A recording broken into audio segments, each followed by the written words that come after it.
And the kid David, with his mighty slingshot and his powerful throw, conquered Goliath, then beheaded him after taking his massive sword, and with one swipe decapitated him.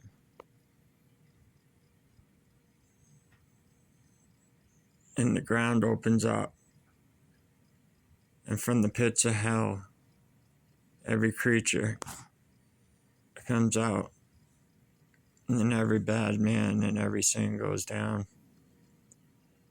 Rest assured, Goliath will go to hell.